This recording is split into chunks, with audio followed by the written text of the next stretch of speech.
Hello everybody, my name's Lee. Welcome out everybody to my House of the Dragon Season 2 review. And I gotta be really honest everybody, House of the Dragon Season 2 is a very disappointing season compared to House of the Dragon Season 1. I know the showrunners of this entire show wanted 10 episodes instead of 8. They may do what they can, and for the most part I commend them for doing a decent job for 8 episodes. I don't want to say they did a good job or a great job because, in all honesty, this entire show made unnecessary changes that really, truly missed the entire theme of the entire show, or the entire theme of the books. Now, when I mean the major theme of the books, I'm talking about the books and the show, what the show Season 1 was portraying and what the book was portraying. That there was two sides of the family of the Targaryen dynasty, the blacks and the greens, one for Rhaenyra, one for Aegon. And both sides in the books was about these two family members are neither good nor evil. They both did terrible things to each other throughout the entire war, and not one faction seemed more the hero than the other. Both sides were equally bad, both sides were equally evil. But the thing is, though, in the TV show, they made it very clear, and I know in Season 1 they had this little bias towards Rhaenyra since she was the main protagonist of Season 1. And they kind of favored her character a bit more than any other character. And since she was the main character, the entire blacks were considered the good guys of the entire story in Season 1. In Season 2, I thought there was going to be a balance. I thought there was going to be a nice progression with the characters, and they were going to make both sides seem fairly good. In all truth, they did not. And the reason why I believe so is because they want one side of the entire faction of the family members to be the good guys and the bad guys.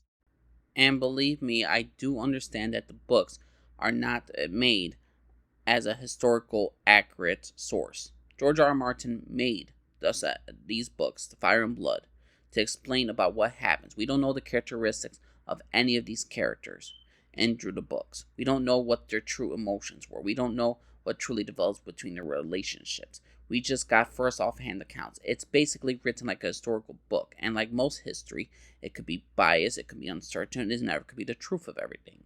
The thing is, though, just because it's made by historical bias, or it's made historically inaccurate, that does not mean you could do whatever you want with the source material. Now, when I mean the writers believe they could do whatever they want, take a look at Blood and Cheese. Now, why am I saying Blood and Cheese? The fact of the matter is, they have cut one crucial character from the Blood and Cheese event, Maelor. Why was Maelor, Aegon's second son, not included in the show? The reason why is because it gets too much negative light to Rhaenyra, to the blacks. Helena had to choose between two of her children. She had to choose between Maelor, and she had to choose between her firstborn son by Aegon, Jaehaerys. And the thing is, though, she chose Maelor because he's a baby, ain't gonna remember anything. The thing is, though, Blood and Cheese switched their advantage. They're like, oh no, we'll kill the oldest one. So they killed the oldest son. And since Maelor exists, Helena keeps looking at her son throughout this entire time period, and she cannot look at her son no more because she is horrified by him. She has tremendous guilt when she sees him. She goes instantly mad. She has to be confined to the Red Keep itself because of how broken she becomes. We see more of a broken Helena, which forced to choose two of her sons and a baby crying. Believe me, the show would have been a lot much more darker, and it would have turned a lot of people against Rhaenyra in a sense, or the blacks. Now, the reason why Maelor is also not included, because later on, Maelor character eventually does die. And the thing is, how he dies negatively affects Rhaenyra and the blacks again. Now, why they changed, I'm not saying the show should have shown a child beheading or anything like that, or a child being stabbed. No. But why did they do other changes? And you may ask, what other changes are you talking about? Well, I'm looking at why there was no guards in the room. Why is no Alison in the room? Because Alison was in the room in the books. Now, the obvious reason why they don't have Alison in the room is because they want to make you hate Alison and Kristen Cole. Alison and Kristen Cole in the show were having sex at the time when Helena was during the whole Blood and Cheese event. And the fact of the matter is this. They want you to hate Kristen Cole as a character. They want you to hate Alison as a character. They want you to have these characters to feel guilty about actually having sex and actually having their basically eyes off the ball for one time in their life. And the thing is, though, Why they changed the events of Blood and Cheese? Simply put, they want to make Rhaenyra look better, and they want to make the Greens look like worse characters. Now, let's talk about another character that's been erased from the source material from the TV show, and that character is Nettles. Now, if y'all don't know who Nettles is one of the few black characters from the Fire and Blood book, from the Dance of Dragons, overall from that entire time period. The problem is, though, Nettles gives Rhaenyra a bad look again. So the reason why we don't include Nettles in this show is because the fact is we're getting her storyline to Rhaena. Nettles is a dragon seed, just like Golf, just like Hammer. She claims the dragon sheep stealer, which is Rhaena's dragon now. The problem is, though, why was this character not included? 1. During this time, Rhaenyra is going through a paranoid state of mind. Nettles is rumored to either be the bastard daughter of Daemon, or to be his ex-lover, or his current lover during the war.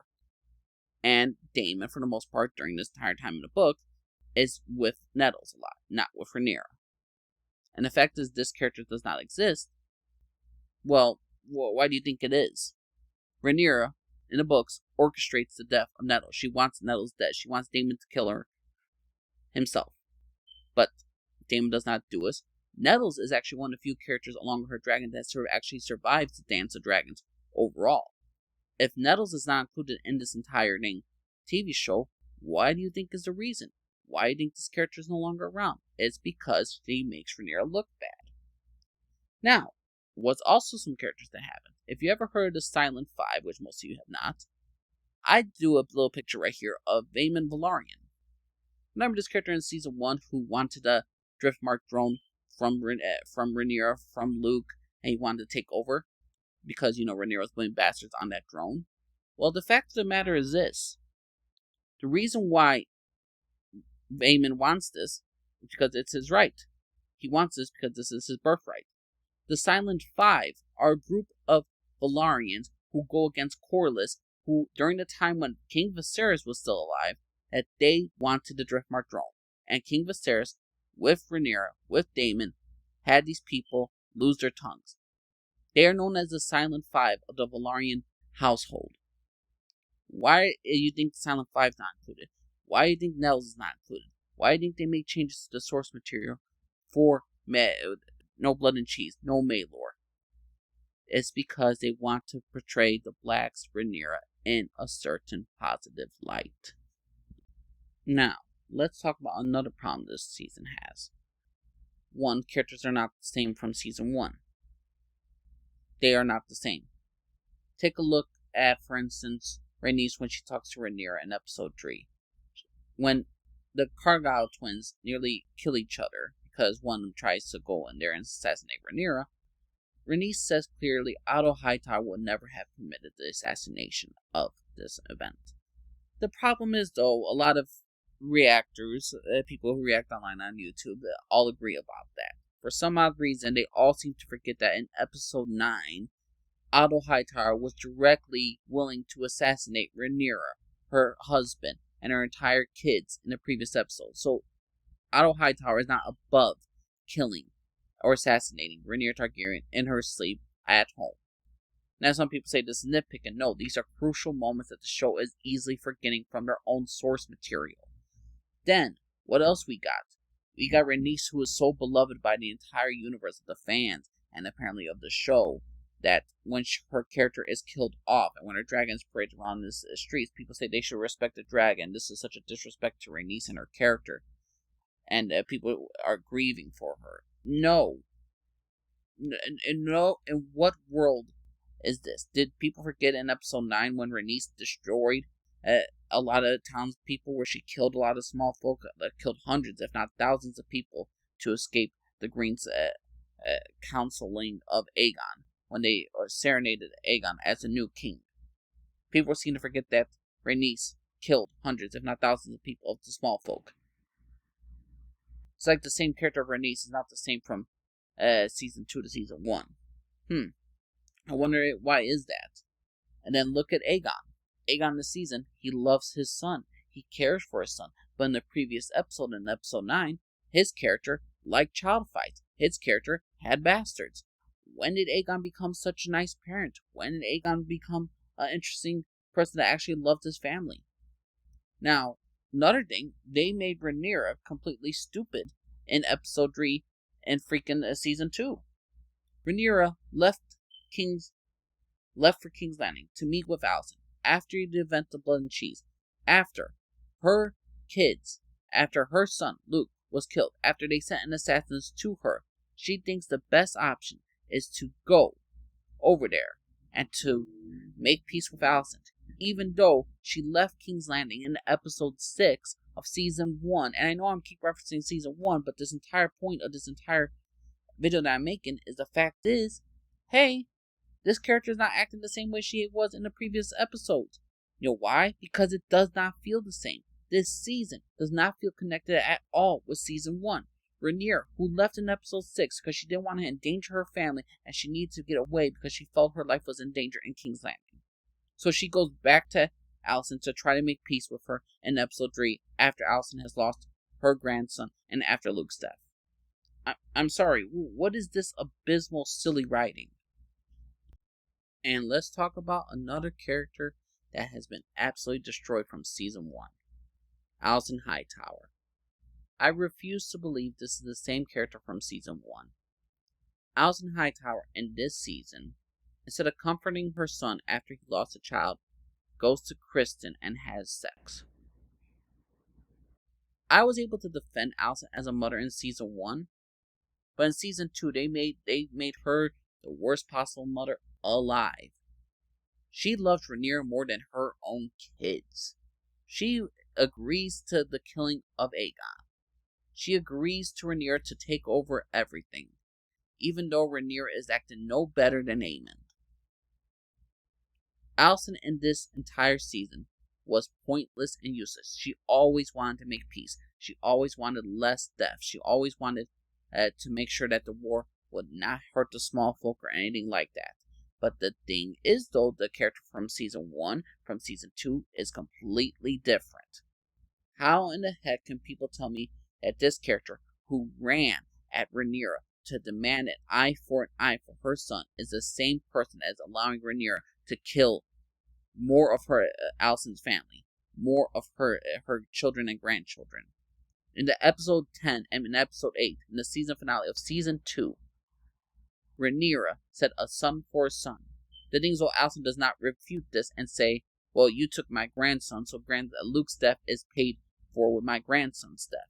No, she seems like she forgets this because she's tired of the plotting and the war and all this death, and she wants to end the war as quick as possible. But in doing so, she's willing to condemn her brother, Gwaine, her lover, Kristen, her father, and everyone else around her, and just wants to spare the most innocent parts of her family. Well, I'm sorry, this Alison is not the same from season 1 at all. This is a complete, utter bastardization of her character. She is completely useless. The realism of Alison in season 1 is completely gone from the Alison in season 2.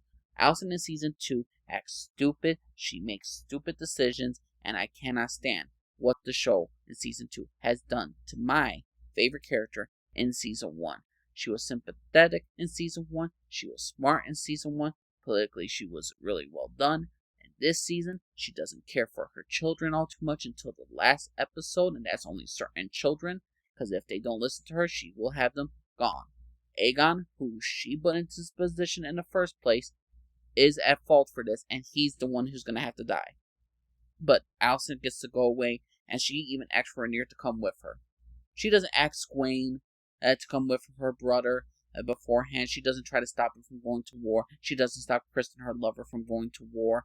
All this stuff. She said, events have happened. It's already here. I gotta save whatever family members I can and get out of Dodge. This is not the same Alison from season 1. This is the bastardization of the character completely. And it's all for the sake of Alison must side with Rhaenyra. Alison loves Rhaenyra more than anybody else. Alison will eventually probably more likely sleep with Rhaenyra in season 3. I have no doubt about it. The whole point of that and this whole scene of Mysaria and Rhaenyra having a kiss together is to foreshadow that Alison and Rhaenyra will sleep together in season 3. That is my bold prediction, But considering how the writers have written Alison in this season, I will not be surprised. I will not be surprised by the final shot of this entire dang show that Alison will plead for Rhaenyra's life and she will beg for it and all this stuff. I am not a fan of what they did with Alison's character in season 2 at all.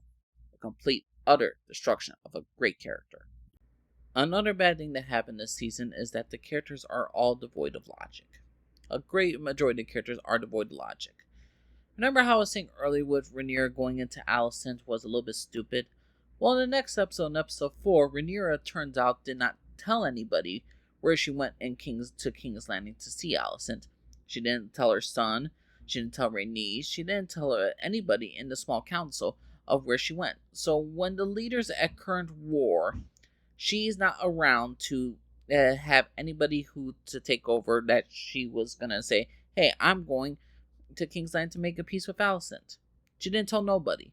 And also the fact is, she left nobody in charge at the end. So the council was rudderless. That one council member who was pissed off at Rhaenyra, turns out he was right because Rhaenyra did absolutely nothing for that scene. They made her seem more stupid than she actually is.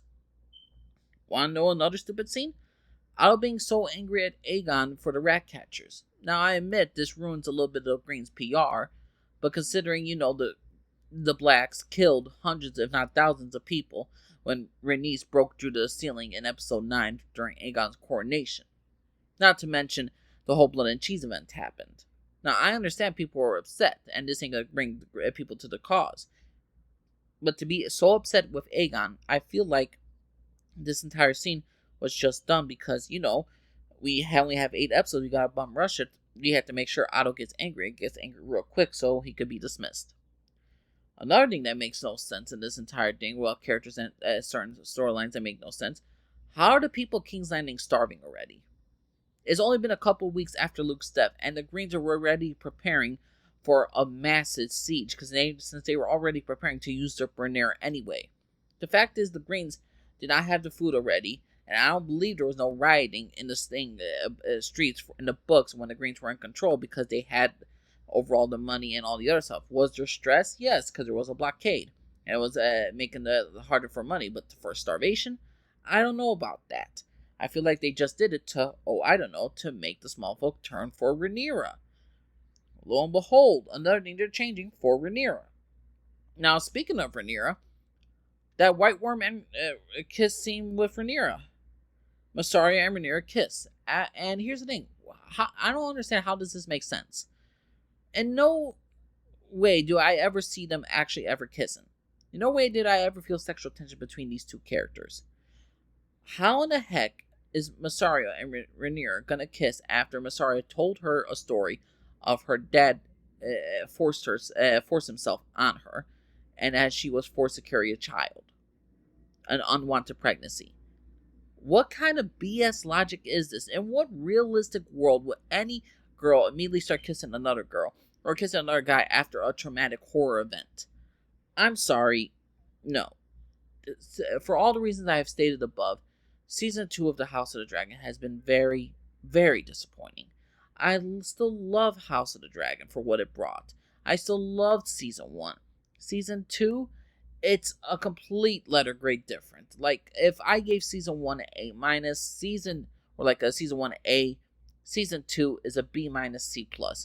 There's some really great, strong acting. There's some really great character development for certain characters. And yet there is total bastardizations of certain characters. Alison is horrible. Otto is barely used. Daemon is still being Daemon. For the most part, I'm one of the few people that actually believe Daemon's character basically stayed the same since Season 1. But a lot of characters make stupid decisions. Certain characters' writings were changed, all for the greater good of making one side of family more lovable than the other. They did this for one purpose and one purpose only, and this is to make the blacks the superior house. They wanted to make the blacks the good guys. They want to make Rhaenyra the great queen. All these certain changes that they made, certain characters are not around because of Rhaenyra. Certain events have to be changed because we got to paint the black greens more in an evil stance than the blacks. So my personal opinion, House of Dragon Season 2 ultimately fails because at the end of the day, it forgets the theme of the original book message, that this family from two warring factions fought against each other, and neither side was good, neither side was evil, and these two families destroyed the House of the Dragon. They destroyed the dragons of House Targaryen, all because of greed and ambition. And the show has been failing on this since season 1, but now it's just 10 times much more biased, 10 times much more difficult in season 2. But please let me know what y'all think of House of the Dragon season 2. Think it was a great season of television? Think it was a terrible season? You think this is Game of Thrones season 8? Please let me know what y'all think. Thank you for listening. For everybody. Bye bye.